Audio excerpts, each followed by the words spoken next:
これアユタイだ。Jidan Surna. Raja Kala. Kemerdekaan itu pasti akan kami berikan sesegera mungkin. Tapi satu hal yang membuat saya tidak yakin. Apakah kalian sudah benar-benar siap? Tuan mungkin lupa. Aku berpidato di sidang umum BPUPKI.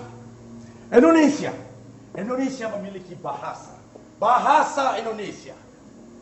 Sebagai bahasa persatuan kami. Kami memiliki merah putih sebagai warna bendera kami. Kami memiliki bangsa Indonesia. Tanah air Indonesia. Hal-hal yang mengenai pemindahan kekuasaan dan lain-lain diselenggarakan dengan cara seksama dan dalam tempo yang sesingkat-singkatnya. Jakarta, 17 Agustus 1945. Atas nama bangsa Indonesia, Soekarno-Hatta.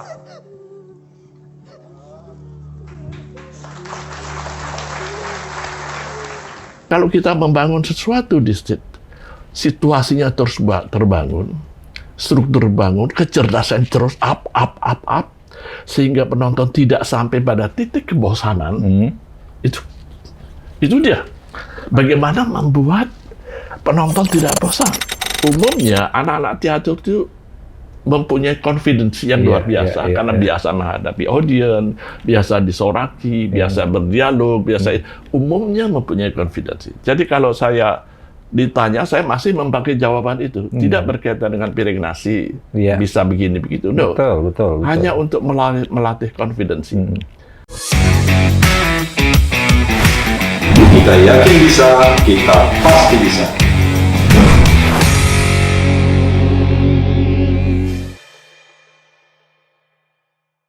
Halo Sahabat Weekend, ketemu lagi dengan saya Wisnu Murti. Dan kita tahu bahwa kemajuan teknologi informasi, di mana kita sekarang dikatakan ada pada titik 5.0, itu menjadikan manusia itu sekarang sangat begitu akrab dengan teknologi informasi. Dan keakraban mereka dengan dunia maya sering lalu menjadikan manusia itu dalam tanda kutip kehilangan kemanusiaan gitu. Nilai-nilai seni, budaya, dan bahkan kreativitas yang dulunya begitu sangat akrab dengan kehidupan seolah-olah bisa sirna. Salah satunya adalah dunia teater. Dan sepengetahuan saya, dunia teater itu adalah satu media yang sangat efektif. Utamanya ketika kita masih dalam cengkraman penjajah, ia bisa menjadi kritik sosial, kritik ekonomi, bahkan kritik-kritik politik yang bisa diekspresikan melalui karya-karya teater. Nah, apa itu teater dan bagaimana teater harus kita jadikan sebagai media yang efektif? Saya menghadirkan salah satu tokoh teater yang begitu sangat terkenal. Beliau adalah Bapak Abu Bakar. Terima kasih Pak Abu Bakar sudah hadir di studio Weekend. Kita bisa dan kita yakin bisa. Nah, gimana kabar? Sehat, Pak? Baik. Senang. Suatu hari saya jumpa Anda tidak dalam posisi ini, semacam di Warma Dewa. Iya, saya di Warma Dewa, dulu pernah jadi ketua KPU juga. Oh ya? Ngurus-ngurusin politik, jadi sekarang dalam waktu dekat akan ramai lagi. Ntar lagi ini 2024 kita kan akan ramai lagi nih. So, saya baik-baik saja, tapi make it dalam 2 hari ini saya agak sedikit away dari teater. Tapi karena teater itu satu bagian yang dunia yang sudah lama saya geluti, mungkin saya masih ingat beberapa cerita atau pengalaman dan sebagainya. Tapi Anda harus rajin nanyain saya. Nah, pasti. Saya jangan lupa, saya 80 tahun sekarang. Iya, tapi tetap my memory is kaput. Saya harus di ini ya. Iya, pasti. Apa tadi pertanyaannya? Nah, apa sih sesungguhnya dunia teater itu, Pak Abu Bakar? Dunia teater apa yang kita lihat di ILC? ILC itu teater. That is real. Itu betul. Reality show. Itu betul. Hidup, live, menarik, cerdas. Itu. Jadi singkat kata, teater itu ini basi ya kalau kita ngomong teoretik basi. Teater itu apabila Anda punya satu lakon, cerita mungkin peran apa-apa. Lalu lakon itu ditaruh di pentas. Lalu ditonton orang, lalu kita membangun struktur, lalu ada aktor membangun, ada sutradara, dan menjadikan satu suguhan yang ditonton orang, itu teater. Jadi teater itu bukan terbatas pada drama, apapun, arje, prembon, sesuatu yang ditaruh di stage dan ditonton orang, itu sudah memenuhi unsur teater. So, I joke tadi, ILC yang ditonton di orang, terjadi dialogis, terjadi respon, that's teater. Jadi saya suka tidak membuat sesuatu menjadi rumit. Ya benar. Simple. Benar. Seperti kita sekarang. Ya. Duduk di sini ditonton orang. Ini teater. Teater. Apalagi kemudian ada kesadaran sedikit acting kah atau ya that's teater. Simple. Iya. Tapi kalau cara teorinya banyak, ada Aristoteles, segala macam teori. Tapi saya lebih suka mengsimplify, menyederhanakan formulasi itu menjadi sesuatu yang dilakukan ditonton orang teater. Termasuk puisi. Sekarang kan kecenderungan puisi di era-era dulu seperti orang baca saja sendiri. Sekarang apabila seorang pembaca puisi sudah ditaruh di stage, ditonton orang, pasti ada sesuatu lain. Kita sadar ada yang mendengar, kita sadar jarak penonton situ, kita sadar vokal kita harus sampai, kita sadar ada sedikit mengangkat tubuh supaya terlihat dari jarak tertentu, maka menjadi peristiwa teater. Termasuk stand up komedi. Stand up komedi, yes. Terlepas dari tema, ya bisa komedi, bisa apa, tapi ditonton, ada respon balik, ada dialog. Berarti begitu sangat luas sebenarnya. Sangat luas, ya. Jadi luas, tapi orang bisa sangat sederhana. Jadi orang sering mengidentikan teater itu ya kayak apa? Ya seni-seni pertunjukan. Padahal sebenarnya apapun. Seperti arje, kan? Peristiwa panggung. Pokoknya peristiwa panggung yang ditonton, ada lakon, diikat dalam waktu tertentu, gitulah teorinya. That's teater. Oke. Dalam perjalanan Pak Abu Bakar ini saat ini sudah berusia 80 ya. Itu sangat luar biasa. Bagaimana Bapak melihat perkembangan dunia teater kita dari masa ke masa sampai kemudian saat ini ILC pun, stand up comedy pun itu adalah teater. Oh, perkembangan teater pada zaman saya menjadi sangat indah, sangat romantis di era 70-80. Ya tahu waktu itu televisi tidak ada. Nah, itu dia. Segala macam keriuhan yang sekarang ada di TV, di medsos, tidak ada waktu itu. Ya, mungkin saya orang yang pertama pentas di TVRI masih hitam putih. Jadi ketika itu karena tidak ada saingan, tidak ada reference, kita sepertinya menjadi suatu yang indah banget itu. Menjadi sibuk banget. Tapi begitu berkembang zaman, apa yang kita lakukan sekarang pada detik ini, believe it or not, sekarang kita bisa lihat New York sekarang, Paris sekarang, tontonan apa yang terjadi di sana, kita bisa lihat sekarang, dan tiba-tiba menjadi bersaing dengan pementasan kita. Celaka. Wow. Sebenarnya begitu banyak tawaran di luar diri kita, sehingga teater yang dalam tanda petik cuma didukung oleh anak-anak sekolah, mahasiswa, okay. Dia mendapat tantangan yang berat sekali karena tiba-tiba berbanding apa yang terjadi di belahan dunia sana di Jakarta. Dalam satu detik, you klik melihat semua ya dengan bagusnya, teknik bagus, aktornya bagus. Nah, kita kadang-kadang tidak punya itu. So apa artinya? Kita memang sedang dituntut untuk mampu bersaing dengan itu. Itu aja. Mampu bersaing. Mampu bersaing. Untuk bisa bersaing, apa yang harus dilakukan?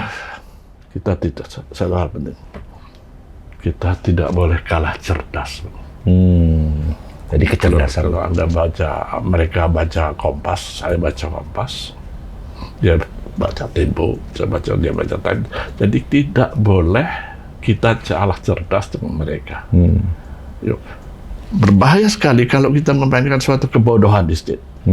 Penonton tahu, oh that's stupid. Iya. Tidak masuk akal, nonsens, celaka kalau sudah dalam reaksi audiens begitu, kemudian dia tidak interest. Tapi kalau kita membangun sesuatu di situasinya terus terbangun, struktur bangun, kecerdasan terus up, sehingga penonton tidak sampai pada titik kebosanan. Itu dia. Bagaimana membuat penonton tidak bosan? Dan kita cenderungan mengulang sesuatu yang sudah pasti diulang. Itu. Dan kebiasaan mengulang itu kan tidak bisa dihindari karena sekarang ada media. Misalnya hari ini kita ngobrol nih, ya ngobrol hari ini bisa ditonton, obrolan kita bisa ditonton kapan saja dalam proses pengulangan gitu. Itu juga salah satu tantangan kan begitu. Ya kalau kita ketemu lain kita harus ngobrol yang lain. Tema yang sekarang forget it. Iya benar. Jadi tantangan yang terberat bagi saya, penonton sekarang itu cerdas. Itu celaka. Jadi mau tidak mau semua sutradara, semua aktor, semua pemain, setting, kamera dituntut untuk mengikuti perkembangan zaman ini supaya tidak tertinggal. Dan itu berat. Berat. Apakah itu artinya dunia teater kita sekarang mengalami stagnasi atau malah meredup? Atau harus ada tokoh seperti Pak Abu Bakar di Bali yang baru gitu ya? Teman-teman mempunyai apa? Ada komunitas gitu. Teman-teman punya ada bersanggar. Teman-teman isi ya sedang bersemangat betul membangun jurusan teater. Kayaknya juga tidak gampang dia untuk menggolkan ide itu supaya di-oke oleh pemerintah pusat. Kayaknya teman-teman saya baik. Jadi membangun situasi itu sangat sulit. Terus lebih jelas adik-adik kita pendukung itu ya anak-anak sekolahan yang kuah ilmu teater ya zero.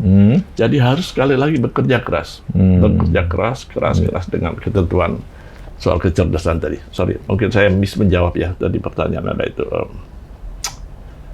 Ya, kita harus cerdas. Itu kunci. Kita harus terus membaca. Kita terus melihat. Kita experience. Kita terus menonton. Kita terus merenung. Kita terus explore untuk mematangkan segala apa yang kita tampilkan. Yes, that's it. Itu baru mewakili kecerdasan. Itu yang kita cari kira-kira. Kalau tidak begitu, itu membuat teater kita kadang-kadang tewas di awal karena dia tidak mampu mendekati tantangan itu. Jadi tewas. Basi tidak tahu, penonton bosan tidak tahu, pengulang terjadi, minus kreativitas rendah. Banyak soal rendah. Banyak soal sekali. Banyak soal yang saya hadapi. Gitu. Ya. Nah, ini kan tidak boleh dibiarkan situasi ini. Atau memang ya sudahlah gitu. Orang zaman sudah berubah, semuanya harus berubah. Padahal dunia teater itu yang saya tahu dulu adalah alat yang sangat efektif untuk melakukan kritik-kritik sosial. Khususnya kemudian, di zamannya Pak Harto. Iya kan? Belum tahu mengapa justru teater ramai di zaman Pak Harto? Belum tahu jawabnya? Iya. Karena ada penindasan. Jadi Rendra, CS, Arifin itu tiara pentas sembunyi-sembunyi karena ada tekanan yang kuat waktu itu. Justru ada tekanan itu mereka menjadi ada perlawanan. Sparing partner. Pramudia menjadi hebat karena dibuang. Katakanlah ini joke ya. Kata kamu tahu supaya Pramudia menulis lagi, penjarakan lagi aja dia. Roman triloginya lahir di Pulau Buru, itu unbelievable. Anda dibuang dan keluar dari penjara dengan 3 karya raksasa yang disebut sebagai pemenang Nobel. That is luar biasa. Artinya semua orang harus jadi, diberlakukan gitu? No, sekarang kita dimanja. Di pintu demokrasi dibuka selebar-lebarnya. Kebebasan. Udah kamu mau ngapain silahkan sana ngapain. Justru itu kita tidak ada sparing. Bisa jadi ini salah satu aspek. Di samping persaingan yang mengglobal tadi, sepertinya kita tidak ada tantangan. Sekarang hidup dengan penuh kemudahan. Dulu punya kamera begini adalah suatu udah barang mahal ya. Dulu sama saya pakai hitam putih merangkak. romantis, tetapi justru kita dapat dengan semangat dulu, Bang. Karena penuh tantangan itu. So, Bang bisa simpulkan sendiri dari jawaban saya itu, begitulah situasi kita mungkin dimanja, di tantangan berat, pilihan berat, di samping kemudian ada beberapa pertanyaan yang rada-rada sarkastik. Kalau saya ajak cewek, siapa sih, Mita atau siapa, latihan teater, saya minta izin orang tuanya, Bu, boleh saya minta putri ibu untuk ikut berteater? Dia akan mundur 2-3 langkah. What teater? Dengan baik dia bertanya, boleh saya tahu masa depan teater? Saya mulai berpikir, saya harus berdusta untuk jawabnya. Dan mereka melihat contoh-contoh ini celaka betul. Lu tahu kehidupan seniman ya? Iya, benar. Urakan, bergadang, kopi, Penghasilan nggak jelas. penghasilan tidak jelas, tapi pengeluaran jelas. Pengeluarannya jelas. Itu bacaan ucapan Abbas. Penghasilan tidak jelas, tapi Pengeluarannya jelas. Jadi image seniman sejujurnya tidak perlu ditutupi buruk. Image dokter bagus, image insinyur bagus, image teater bagus. What, kamu mau jadi seniman? Please. Please. Apa kurang bukti? Tapi artis-artis kan kaya-kaya. Beda. Itu Dia kan salah satu aktor dari... Itu cerita agak lain. Jadi kalau Anda bertemu dunia film itu, Beda ya? ya asal Anda cantik, mempunyai nilai jual, oke, bisa dipoles, diedit, dia bisa sesuatu. Beda dengan dunia Saya teater. pengen pakai si itu. No, itu sangat... No, saya perlu seseorang yang bisa dijual. Lain, cerita menjadi sangat lain dalam dunia bisnis kan. Not about the talent, tapi about bisa dijual nggak orang ini. Kan begitu. Dan mereka mengeluarkan banyak uang untuk itu. Jadi bisa masuk akal. Kembali lagi, jadi tantangan yang banyak itu antara saya tidak mudah mencari pemain.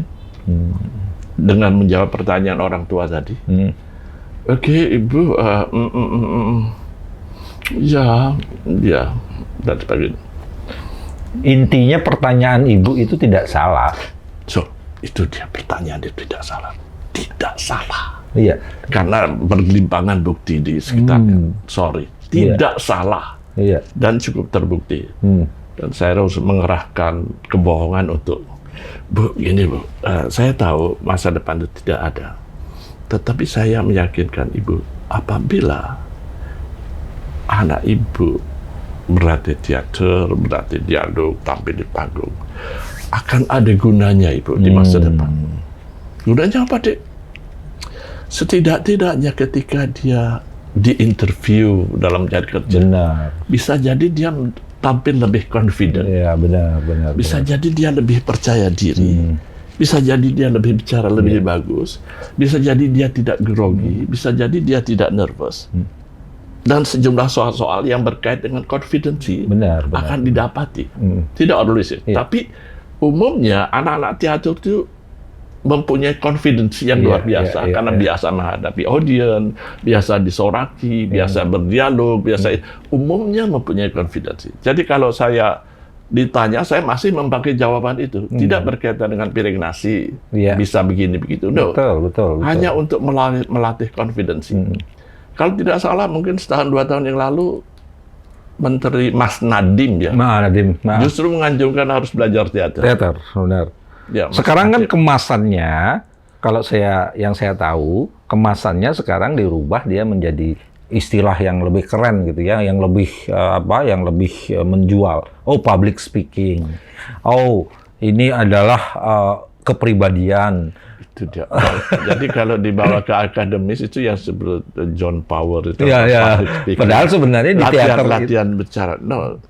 Latihan bicara. Nah, teater lebih komplit.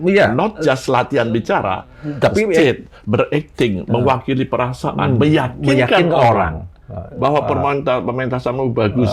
Ada sejumlah soal kemasan yang kemudian menjawab semua tetek bengek itu. Yang anak itu, pemuda itu mau menjadi apapun di masa depan itu dibutuhkan. Benar. Please, dia pintar tapi aku lihat dia tidak pede itu dosen itu Benar. menjelaskan sesuatu. Nggak jelas. Dia tidak punya kepercayaan diri untuk membuat tekanan, membuat kesimpulan. Unsur teater. Itu dia. Nah, ini yang perlu dijelaskan sekarang kepada anak-anak muda. Kalau saya ditanya, hanya itu bagi saya kunci yang terpenting. What theater for? Yeah. Yes, to make you confident. That's only. Tidak ada kaitan dengan confident. Dan setelah confident, nanti dia bisa dapat automatically waktu dia melamar kerja, ini itu, bisa jadi dia akan diterima, bisa jadi dia memiliki kans yang lebih bagus. Lebih bagus dari sisi mental. Apalagi jadi gitu ya. sales, jadi apa. Nah, itu dia. Sangat dibutuhkan. Marketing kan. Sangat dibutuhkan. Jadi dosen, jadi apapun. Nah, sekarang apa yang harus kita lakukan ini untuk anak-anak muda agar mereka mulai sadar dan tertarik lah. Ini kan harus tertarik dulu nih. Kalau nggak tertarik, membangun kesadaran kan Saya nggak mau dibebani tugas-tugas yang begitu berat. Itu tugas kita bersama lah. Oke. Tugas pemerintah, tugas Anda, tugas teman-teman. Tapi kalau sudah bisa diyakini, diterima pikiran itu bahwa dengan teater banyak untuk hal melatih confidence diri, entah kamu jadi apapun di masa depan, tapi kayaknya unsur itu kamu perlukan. Itu saja. Mau jadi insinyur, dokter, itu aja. Kalau tidak salah, Mahatma Gandhi, sastrawan-sastrawan besar atau pemimpin-pemimpin besar dunia itu memiliki sense sastrawannya kuat kan begitu. Termasuk Jangan-jangan dia malah orang teater. Orang teater kan? Itu Ronald Reagan bintang film. Ya. Saya tidak bisa contoh si Presiden Czechoslovakia itu penyair. Banyak yang memang Obama itu nyaris aktor dia. Kemampuan dia. Kemampuan. Ya termasuk Soekarno. Soekarno itu aktor. Aktor kan? Dia mampu mempesona orang di atas panggung dengan luar biasa, itu aktor. Aktor. Yang lain kan pidato normal. Nah, kita sudah sepakat bahwa itulah kegunaan teater yang perlu dikejar. Terus menjawab pertanyaan bagaimana caranya. It's just pertanyaan yang sangat sukar sekali dan sangat mudah sekali. Oke, let's do it. Sukarnya di mana? Ya. Sukarnya di mana? Mudahnya di mana gitu. Oke. Ini sebagai orang yang berpengalaman dan menekuni dunia itu gitu. Lalu apa yang hilang nih di generasi kita gitu? Karena apa kita yang sudah hilang? terbawa dengan image bahwa masa depan adalah itu dokter. Jadi pragmatisme berpikir kan? Bisnis, mobil, kamera, kehidupan yang luar biasa. Medsos lagi sekarang. Terus di pihak lain celaka betul. Image tentang seniman sangat itu buruk, muram, mimpi, berkhayal. Macam-macam gitu. Jadi dunia bertolak belakang. Lalu saya diberi tugas membangunkan. Oh my God. Oh no. Jadi, tetapi di tengah itu, Bang, Pak Murti, ada saja orang-orang gila. Pemuda-pemuda gila, mahasiswa gila, yang tahu jawabnya bahwa dengan teater tidak ada apa-apa, tapi dia ingin latihan teater. Ada saja di antara 1.000 orang anak-anak pemuda gila. Baru-baru ini saya ketemu teman Anda kayaknya. Pak, saya dari universitas ini, bisa saya titipkan 5 orang anak untuk Pak latih, untuk menunduk. Ya, kita atur waktu lah. Tapi itu termasuk pemuda gila itu, menawarkan itu. Mungkin dia tahu jawabnya soal berkaitan confidence itu. Nah, benar. Ya, kalau terjadi, sebenarnya coba cari anak-anak yang agak ini, supaya proses kita menjadi lebih cepat. Oke, simpulkan itulah yang terpenting, teater mendapatkan confidence diri yang berguna bagi dia menjadi apapun di kemudian hari. Dan dunia teater tidak semata-mata pentas-pentas. Bahkan sekarang sudah berkembang menjadi banyak hal kan begitu, Bung? Bung percaya kalau orang komedian itu tidak mempunyai kemampuan teatrikal, tidak akan sukses kan? Benar. Cak Lontong misalnya. Cak Lontong itu manusia cerdas. Itu dia. Tidak cuma teater, cerdas. Ya tadi kan dia bilang kalau mau isu-isu terakhir, mau tidak mau dia mengikuti. Harus ikuti, harus banyak belajar. Yang tidak basi, dan dia tidak bisa mengulang joke yang sama kan the next day. Ya, kita dituntut kecerdasan, dituntut terus membaca, mengikuti, itu terus. Begitu kita malas, ya udah ditinggalkan. Dan sekarang saya melihat banyak sekali stand up komedi yang cerdas-cerdas dengan kritik-kritik sosialnya sekarang malah digemari banyak orang gitu. Ari Kribo. Wah. Siapa lagi? Abdur. Tahu Abdur? Oh ya. Oh my gosh. Dan yang unik dari stand up saya mengikuti 1-2 yang merajai stand up komedi justru saudara-saudara kita dari timur.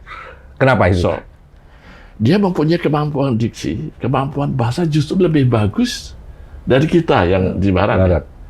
Dia jok-joknya lelucon, oh mama, sangat dapat. Padahal yang dikutak-katik soal biasa ya, tapi kemampuan untuk mengolah dan kemampuan memegang audiens jangan sampai drop ya, itu teater.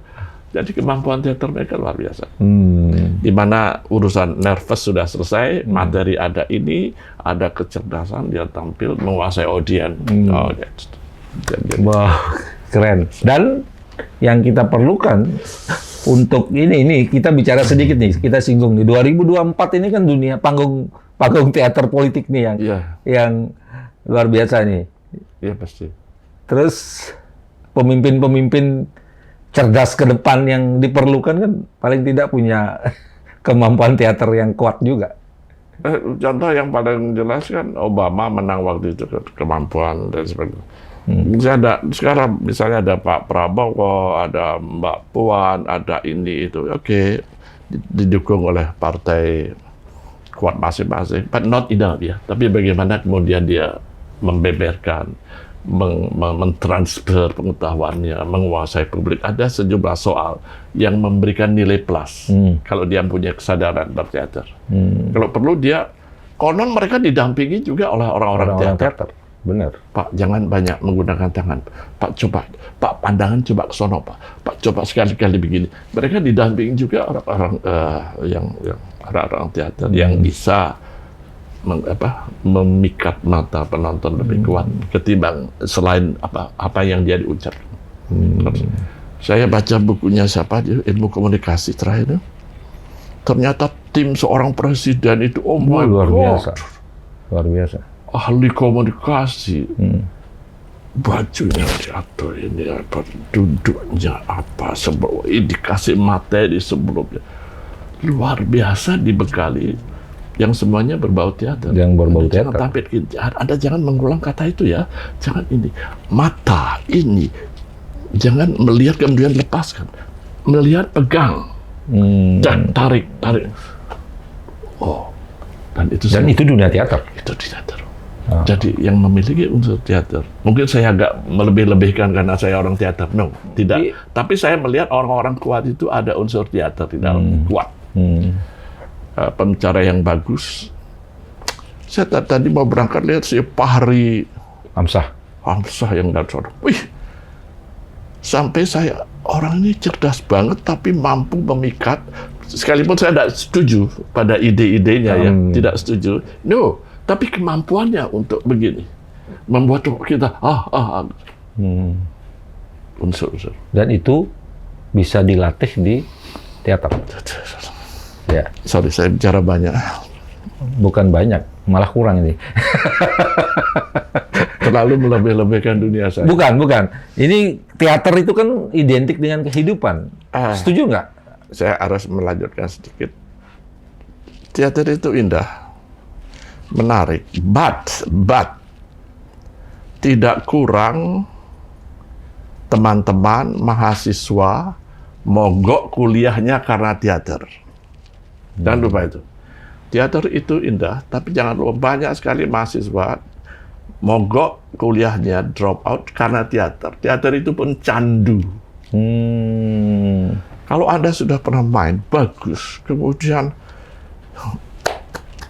lupa. Standing applause, kemudian orang penonton menyelami, oh my God, kamu main bagus. Dikasih bunga, dipotong, orang berebut potongan. Tunggu saatnya, dia tidak mau kuliah lagi itu. Banyak sekali justru kenikmatan itu membuat dia macet di situ ya. kenikmatan itu lalu dia dapat banyak sekali. Mestinya dengan dunia teater dia lebih sukses.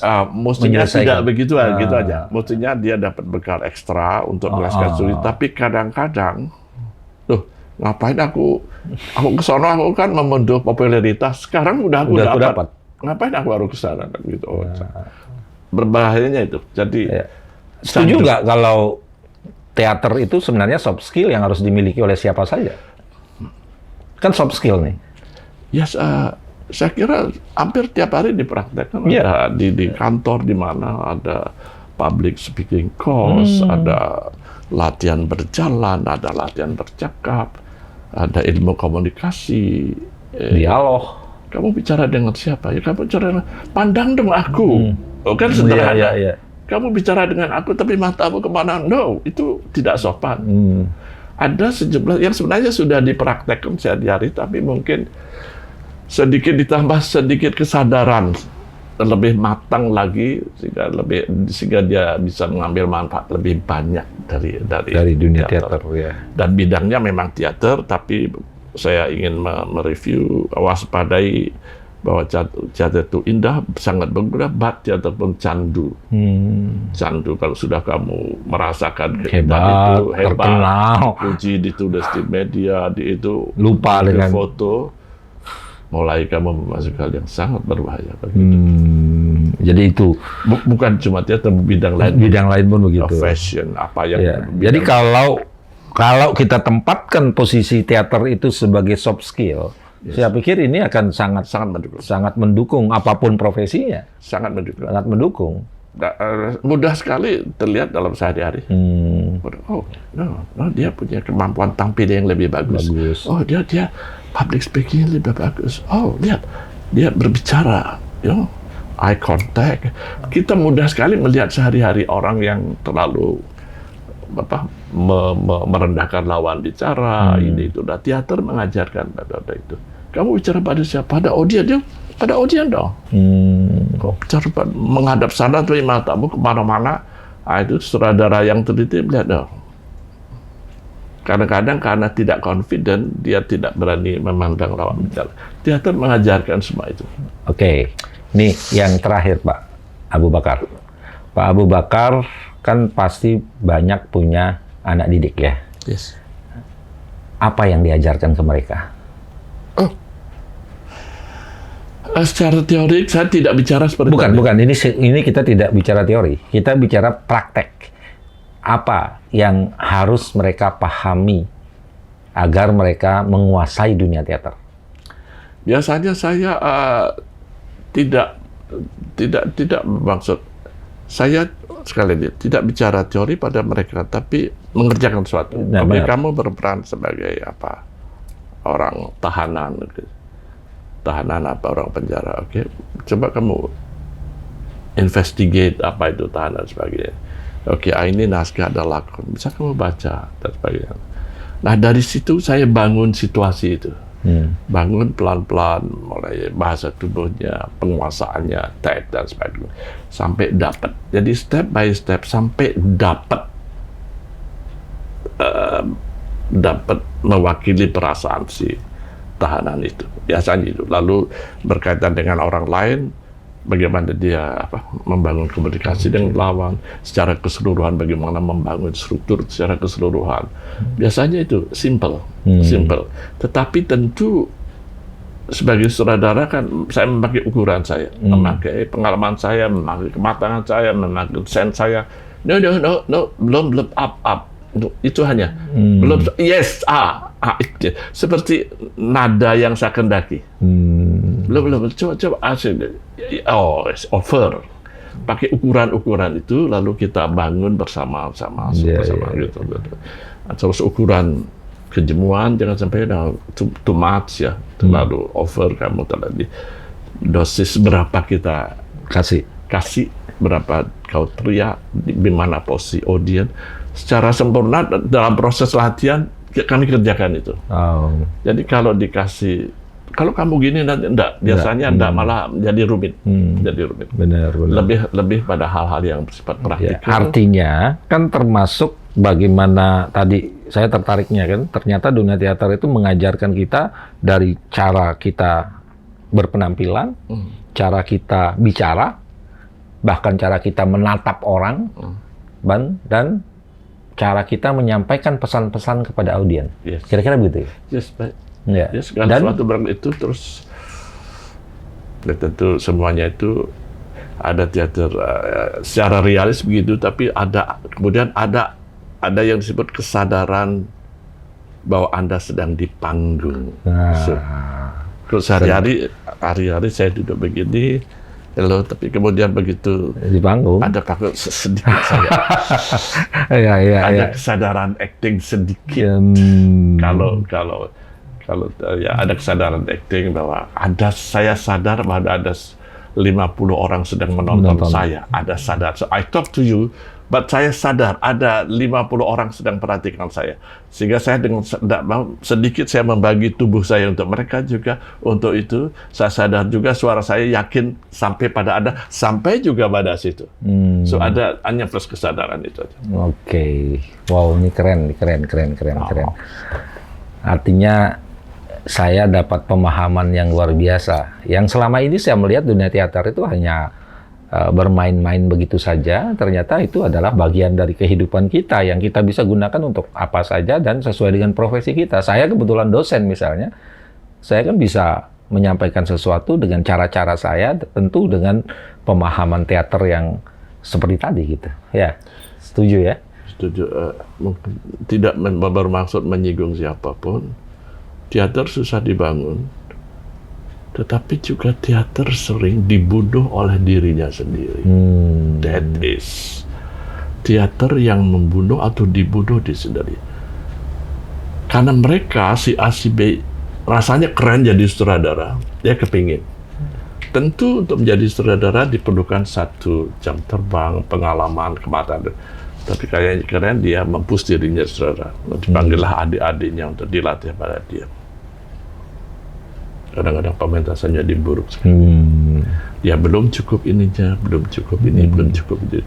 Harus pementasannya buruk. Pementasan yang buruk merupakan pengalaman yang buruk bagi si A, si B. Jadi, kalau dia, kita main, no, aku no more theater. Aku udah pengalaman yang buruk di seorang hakim. Jadi kadang-kadang itu teman-teman yang belum siap, belum cukup matang untuk menjadi sutradara pemimpin grup, sudah itu kadang-kadang hasilnya tidak bagus dan akhirnya merugikan teater itu sendiri. Oke. Tetapi ya saya harus berhati-hati bicara begitu. Oke. Tetapi kan itu satu pembelajaran juga bagi siapapun yang bergerak di dunia teater. Tapi dimanapun sesuatu itu mesti ditangani oleh orang yang matang. Benar. Supaya seni matang. Kalau enggak nanti problem. Nanti akan membunuh dirinya sendiri kan. Oke, Pak Abu Bakar. Senang sekali bisa ngobrol di tengah kesibukan. Wow, ini keren.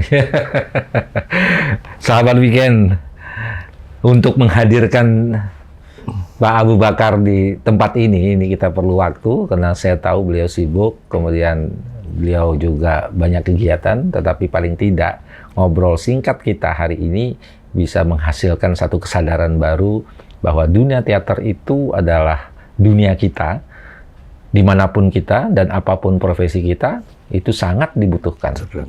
Jadi dia tidak sekedar teater-teater yang kita lihat, tetapi secara internalize itu sangat kita butuhkan sebagai insan-insan yang bergerak dalam profesi apapun. Kira-kira itu yang bisa kita petik, dan bagaimana menurut Anda? Silahkan subscribe, like, dan share ke teman-teman kita. Terima kasih, dan terima kasih Pak Abu Bakar. Oke. Oh, keren.